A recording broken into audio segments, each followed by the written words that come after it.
Imagine a journey, not across miles or stars, but across realities. A quiet street dissolves into a dusky twilight town. It's always evening there, always drizzling.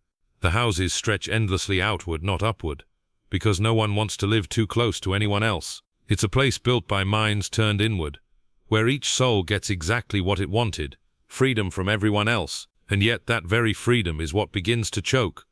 Some call it hell, but they are wrong. It's something earlier, something softer, a mercy still lingering.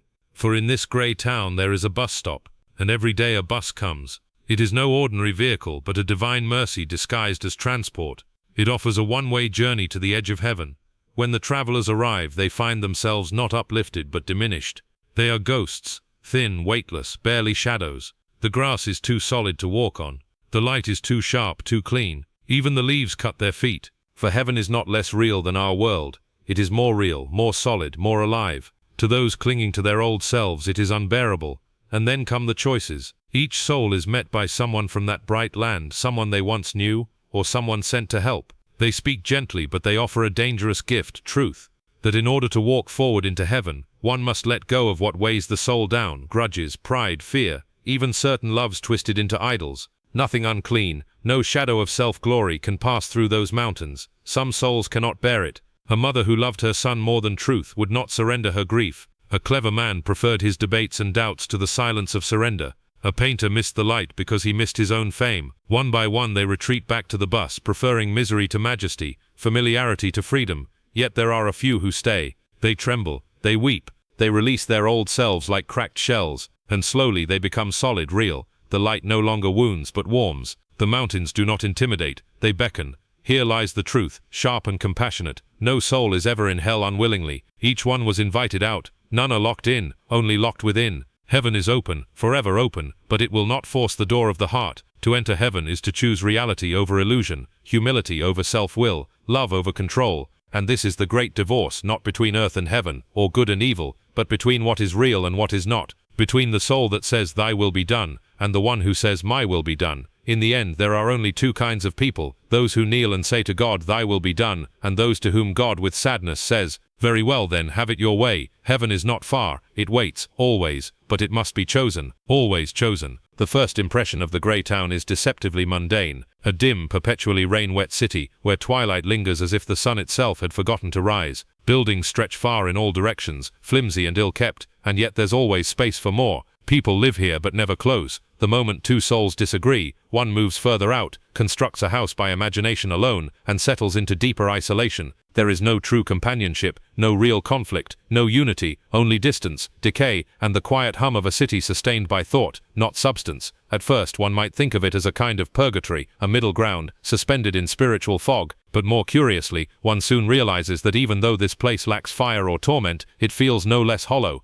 The pain here is quieter, yet more dangerous. It is the pain of indifference, of loneliness made permanent by pride. There is no great tyrant ruling the place, no devils with pitchforks, only choice upon choice, each made in solitude, and each taking the soul further away from all others. But it is not hell, not yet. It is crucial to understand that hell as a final state is fixed. It is the fully grown fruit of decisions long ripened. The grey town, in contrast, still carries within it the echo of possibility. Every day at a certain time a bus arrives, a strange and glowing vehicle, seemingly out of place in the town's bleak atmosphere. The bus waits with its doors open, offering anyone who dares to step aboard the chance to journey elsewhere, to something terrifying and beautiful, the borders of heaven. Herein lies the great mystery of the grey town. Though it appears to be a place of settled darkness, it remains unsettled. A soul may still choose to leave. This is not a prison, not yet. Its gates are not barred from without. In fact, they are wide open. But the tragedy is this: so few choose to leave. The town, for all its bleakness, offers familiarity. One knows how to be miserable here. One knows how to complain. One can nurse bitterness and self-importance without interruption. No one challenges. No one heals. The silence between souls is a kind of agreement. I won't look at your emptiness if you don't look at mine. The problem with this place is not what it forces upon its inhabitants, but what it allows them to become. The freedom to always have one's way, to always flee from discomfort, to always accuse others, gradually transforms into a curse. The further one moves from others, the harder it becomes to remember their faces. Disputes escalate into isolation. A quarrel over something petty, a word, a look, justifies another move outward. Time passes, or rather stretches. Centuries might go by without notice, because nothing is ever truly lived. A man who once argued politics on the corner may now be a million miles from his neighbor, alone, in a house he imagined, shouting into a void, and yet, the bus keeps coming. Each trip it makes is an invitation, one extended to anyone, no matter how long they've dwelt in the grey town. It is not merit that earns a seat, it is not theology or knowledge or even remorse, it is only desire, perhaps a faint curiosity or a whispered hope that stirs a soul to step aboard, and so they come. Some bored, some angry, some skeptical. They take the ride up and out of the shadows, and for a moment they see the solid country ahead. It is strange, painful even, because the very grass of that place wounds the soft feet of those accustomed to unreality. They are ghosts in that land, not because they are evil, but because they are insubstantial. They have not yet chosen to become real. What shocks them is not the light, but the weight of it. The colors are too rich, the air is too honest, the truth too sharp. Everything here is made of something more real than they have ever known, and it exposes the thin fabric of their illusions. Their clever arguments, their refined egos, their long-cultivated grievances, none of it has any weight here, and if they are to remain in that land, they must shed those very things. But shedding is painful. It feels like death. To let go of a treasured grudge, or a false image of oneself, or a mistaken love clutched like an idol, is to surrender all control. And some would rather retreat to the grey town than face that surrender. Still, the offer stands. The grey town remains, for now a waiting place, a space between ruin and redemption. It is dreary, yes, but not final. It is empty, but not yet locked. The bus still comes, the choice still echoes. A soul may leave at any time, but each rejection of the offer makes the acceptance harder. Each choice to turn back, each retreat into self, makes the soul thinner, quieter, further, until one day, the choice no longer feels like a choice. The gates of hell are locked, from the inside. For now the grey town isn't hell, but it is on the way, and its roads run outward forever. There is a curious irony in the soul's desire for freedom. It begins so nobly, this yearning not to be constrained, not to be bound by external voices, laws, duties, or affections that do not arise from within. A child rebels against discipline, a student questions tradition, a thinker begins to doubt creeds, a lover seeks autonomy over commitment. The language of liberty is sweet, and the modern soul especially has drunk deeply of it. But liberty, if taken too far and without aim, becomes its own kind of tyranny. What we call freedom is often nothing more than the refusal to be told no. The will becomes sacred. To resist all authority, to never surrender, to choose one's path without compromise, this becomes the highest virtue. But what is this path leading toward? When the self becomes the only compass, and no star but personal desire is allowed to guide, it leads not into the expanse, but into a labyrinth. Choice without truth is a road without signposts, and when every soul insists on being its own god, the heavens grow silent, not because the divine has disappeared, but because it is no longer being sought. This is the nature of hell, not as a place where tyrants rule over the wicked, but where each soul is entirely its own master, isolated in an eternal echo chamber. There, freedom is limitless, but only because it is meaningless. No one is forced to obey. No one is compelled to love. There is no demand, no call, no community. It is the purest form of autonomy, and yet it is the coldest, most crushing form of captivity. For a soul made for worship, made for communion, made for the beauty of surrender, this kind of freedom becomes a silent cell, and strangely, the souls do not always notice, at least, not immediately. There is no warden here, there is no lock, but there is no door either, because no one has looked for one. The prison is made not of iron, but of self, layer upon layer of pride, bitterness, wounded ambition, self-justification. It is not imposed from without, it is built from within, brick by invisible brick, through every small decision to say, I will not be ruled. Take, for example, the soul who once suffered a deep hurt. Long ago they were wronged, truly, terribly. They built a wall around their pain. At first it was a shelter, then it became an identity. They vowed never to forgive, for they believed forgiveness would excuse the wrong. But over time, the wall thickened, not only blocking out the wound, but also the light. No voice of comfort could enter, no warmth could reach them. They had chosen the freedom not to forgive, but found they had also chosen the prison of never being healed. Or consider the clever man, who, loving argument more than truth, insisted that all belief must be questioned, all truth must be tentative. He became addicted to doubt, intoxicated by his own cleverness. When invited to believe, he laughed. When shown light, he studied its shadows. Over time, his mind became so filled with angles and mirrors that he could no longer see in a straight line. He had chosen the freedom to think independently, but found he had imprisoned himself in cynicism, incapable of trust or wonder. Even the lover, the parent, the friend, those whose passions seemed pure, may fall into this trap. The woman who loved her son more than anything else refused to let go, even when her grip became suffocating. She saw no boundary between love and control. She demanded he stay near, demanded heaven itself submit to her pain, and so she chose the freedom to keep her sorrow, even when joy was offered. But the grief she would not surrender became her jailer. All of these are pictures, not of great villains, but of ordinary souls who exalted their will above all else. The tragedy is not their sin, but their refusal to surrender it. Not the initial turning away, but the insistence on remaining turned away.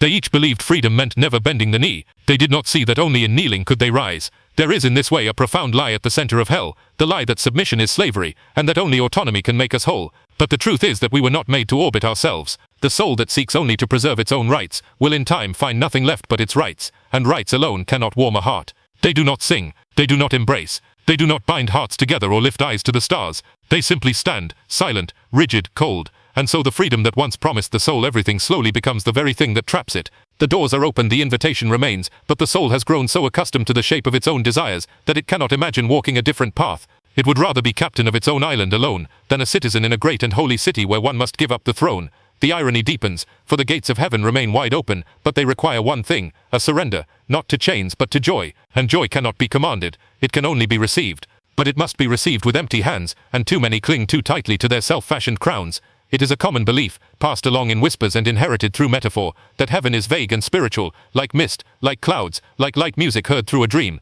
Hell, by contrast, is often imagined as sharp and definite, all fire and stone and iron chains. But in truth, the opposite is nearer to reality. The mistake lies in assuming that the eternal world is less real than the temporal one. In fact, the world to come is not the shadow, but the substance. We are the ones dwelling in shadowlands. If one were to truly see heaven, even its foothills, one would not describe it as delicate or intangible. No, its mountains would rise with such force that they would make all earthly mountains seem like fragile props. Its colors would not be pale but unbearably rich. Its rivers would not babble softly, but sing with weight and harmony too vast for human chords to imitate. Every blade of grass would be solid and strong enough to pierce a barefoot soul not yet ready to stand in truth. The air would be so filled with light that one could not hide even the smallest lie within it. It is not that heaven is harsh, but that it is entirely honest. It is reality without compromise. To walk in that land is not to float, it is to stand at last on something so firm that all former ground seems like shifting dust. There things do not merely symbolize meaning, they are meaning. A tree is not only a tree but joy, strength and music woven into bark and leaf. The lion does not merely represent courage, it is courage, with golden eyes that see deeper than language. In contrast, hell is a place of decay, not because it is burned but because it has thinned into non-being. It is ghostly in the truest sense. Souls there are not tortured by fire, but by their own refusal to be real. They cling to illusions, to selves that are not whole, to choices that shrink them more and more until they become shadows of what they might have been, and the deeper they descend into themselves, the more ghost-like they become. A soul in hell may remember beauty, may even yearn for it at times, but will turn away the moment it demands surrender. For hell is filled not with monsters, but with wills that will not bend. These are not creatures consumed by fire, but by their own consuming pride, fear or desire. They are not forced to be ghosts, they choose it, little by little, step by step, always convinced they are choosing freedom. When such a soul is brought near to heaven, as sometimes happens in mercy, the difference becomes unbearable. The light of that place wounds them, not because it is cruel, but because they are unaccustomed to anything so real. Their translucent feet cannot bear the pressure of grass. The voice of a lark shatters them with joy they cannot hold. The trees seem to hum with purpose, and even the wind seems to speak. Everything there is more, not just in beauty, but in truth, in depth, in finality. The irony is sharp. What they had always dismissed as fantasy turns out to be the only thing that was ever truly real, and what they clung to, cynicism, self-righteousness, comfort, was mist, easily burned away by the first rays of dawn. This is the essential difference between the two realms. Heaven is full, weighty, and eternal. Hell is hollow, thin and fading. The longer a soul lives in rebellion, the less substance it has, not because it is being punished, but because it is drifting further from the source of all being. Just as a shadow disappears when you draw away from the light, so too does the soul dim, as it refuses communion with the one who is light itself, and this reveals something profound. Heaven does not merely invite us to go somewhere, but to become something. To enter heaven, a soul must be made real, not in the sense of physical solidity, but in the sense of being aligned with the deepest truth. Every lie, every mask, every false identity must be stripped away, not as punishment, but as preparation, for only what is real can dwell in a place of such substance. In hell, nothing is demanded. No growth, no change, no humility. A soul may remain as it is, shrinking as it likes. There is no weight there, no pressure from glory, no pull toward truth. It is easy to remain there, but the ease is deceptive, for what is easy soon becomes empty, and what is empty eventually forgets even what fullness was. In heaven, on the other hand, everything is demanded, and everything is given. The soul must die to itself, and in so doing, it is born into something unimaginably greater. It must lose its ghostliness and become solid, and that transformation, though painful, is joy itself. What we call hard, heaven calls healing. What we call death, heaven calls birth. And what we call fantasy, heaven calls reality. Love is among the most misunderstood forces in the soul's journey. It is held up as the highest good, spoken of in songs and scriptures, painted in art, and whispered through centuries. But love, true love, is not simply the feeling of affection or attachment. It is not the hunger to possess, nor the ache to be near, nor even the devotion that binds parents to children, or lovers to each other. These may all be aspects of love, but they are not its essence. The essence of love is self-giving, and the paradox at its heart is this: love, to endure, must let go. This is a truth so hard that many souls stumble when they are asked to live it. They confuse love with control, affection with ownership. A mother clings to her child, not because she hates him, but because she fears losing him. A man mourns his beloved, not because he wishes her harm, but because he cannot bear that her journey may take her beyond his reach. A friend resents another's joy when it excludes him, believing that the measure of love must be constant presence and mutual dependence. But true love does not bind with chains. It does not demand, nor does it insist. It offers and releases. It sacrifices and endures absence. It says not only, "You are mine," but also, "You are free." There are souls who come near the borders of heaven only to turn away, not because they have no love, but because they cannot bear to relinquish the form that love once took. They would rather hold on to a memory than accept a living truth. They would rather drag their sorrow into eternity than give it up and see it redeemed. Love has become twisted, not by malice but by fear.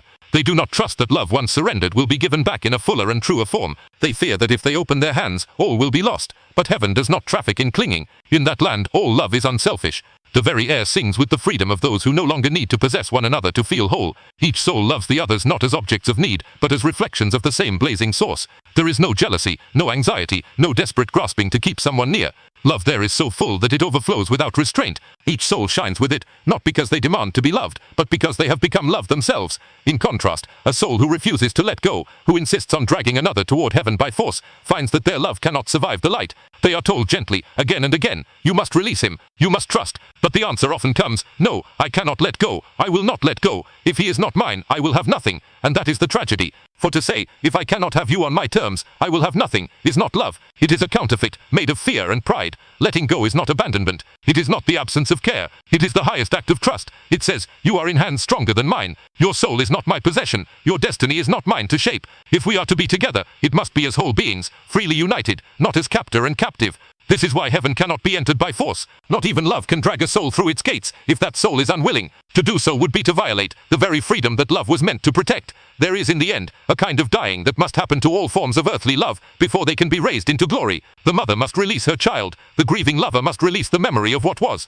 The friend must bless the other's joy, even when it leads them down separate roads. All of these are small crucifixions of the self, and each one feels like a loss. But on the far side of that loss is something greater than anyone can imagine. Heaven asks not for the destruction of love, but for its purification. It strips away the possessiveness, the dependency, the fear of loss, and reveals something stronger underneath. Love that is not rooted in what it can gain, but in what it gives. Love that seeks not to hold, but to uplift. Love that says, "I would see you free and whole, even if that means I must step aside." To be willing to let go is not weakness. It is the fiercest strength. It is the act of a soul that knows it is not the source of another's salvation. It is the recognition that joy cannot be forced, and eternity cannot be earned through emotional ransom. In letting go, the soul enters into the nature of God himself, who gives freedom even to those who reject him. It is a sorrowful joy, this kind of love. It breaks the heart open, but only so it may be filled with something larger. And only in this kind of brokenness can the soul be made whole again. The hands that once clutched in fear must open wide, and when they do, they may find that what they had feared to lose has been waiting all along, not in their grasp but in their surrender. There is a terrible comfort in imagining that the gates of hell are locked from the outside, that its torments are imposed, its fire inflicted, its exile undesired.